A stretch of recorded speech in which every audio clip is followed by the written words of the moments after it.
আসসালামু আলাইকুম। আমি মোহাম্মদ ফজলুল হক, সর্বদাই কৃষি এবং কৃষকের সাথে ওতপ্রোতভাবে জড়িত।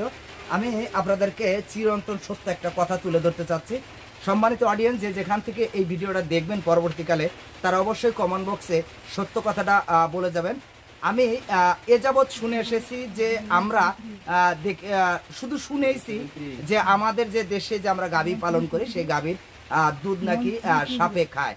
তা আজও পর্যন্ত আমি দেখিনি, কিন্তু আমার পূর্বপুরুষ দেখেছে কিনা সেটাও আমি জানি না। তবে আমি এখানে কিছু মুরব্বী আছে যাদের আয়ু অনেক দিন হয়েছে, অর্থাৎ 50 আপ হয়ে গেছে কিছু লোকের।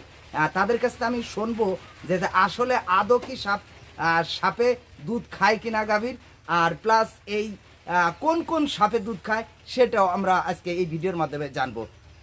আসসালামু আলাইকুম। কেমন আছেন আপনি? ভালো আছি।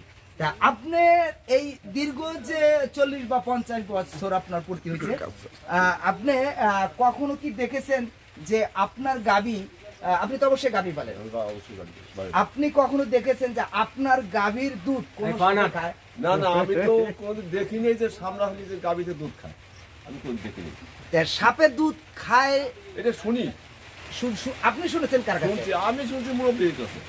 মানে উনি শুনেছে ওনার পূর্বপুরুষের কাছ থেকে। এর মানে হলো উনি কখনো দেখেননি। এখন আমরা আরো কিছু গাভী পালন যারা করছেন তাদের কাছ থেকে এই জিনিসটা শুনবো যে আসলেও সাপে দুধ খায় কিনা। আপনার ধারণাটা কি, যে আপনি দেখেছেন কখনো যে আপনার গাভী কখনো সাপে দুধ খাইছে? আমি খাওয়া দেখিনি। উনিও খাওয়া দেখে নাই। আমরা সম্মানিত আরেকজন কাছে জিজ্ঞেস করি, আপনি কি দেখেছেন কখনো যে আপনার গাভী দুধ সাপে খায়? আমরা মুরব্বীদের কাছে শুনেছি। অর্থাৎ সম্মানিত অডিয়েন্স, আপনারা দেখতে পাচ্ছেন, বা সাধারণ যে মানুষ, খেটে খাওয়া যারা মানুষ, ওনাদের কাছ থেকে বাস্তব যে জিনিসটা তুলে ধরছি সেটা হলো আসলে উনি হয়তো বা ওনার বাবার কাছে শুনছে, ওনার বাবার কাছে শুনছে।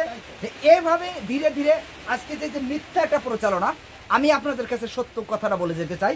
যদি সাপে দুধ খায় তাহলে তার জিহ্বাটা লাগবে চ্যাপ্টা।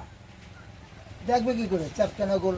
সাপের জিহ্বা সর্বদাই চিকুন এবং মাঝখানে ফাড়া থাকে। অর্থাৎ সাপের জিহ্বা, সাপ যদি দুধ খেতে হয় তাহলে তার জিহ্বাটা আমাদের জিহ্বার ন্যায় অর্থাৎ চ্যাপ্টা হইতে হবে। তো সেই ক্ষেত্রে আমাদের যেটা ধারণা, ভুল ধারণা, সেই ভুল ধারণা থেকে আমরা ফিরে আসতে চাচ্ছি যে আমরা কখনোই বিশ্বাস করব না যে গাভীর দুধ সাপে খায়। আসুন আমরা সত্য জিনিসকে জানার চেষ্টা করি। আপামর জনসাধারণ প্রত্যেকটা লোকই যেন সত্য জিনিসটা জানুক। আজ এখানে বিদায় নিচ্ছি, আগামীতে দেখা হবে। ভালো থাকবেন, সুস্থ থাকবেন কামনা করি। আসসালামু আলাইকুম।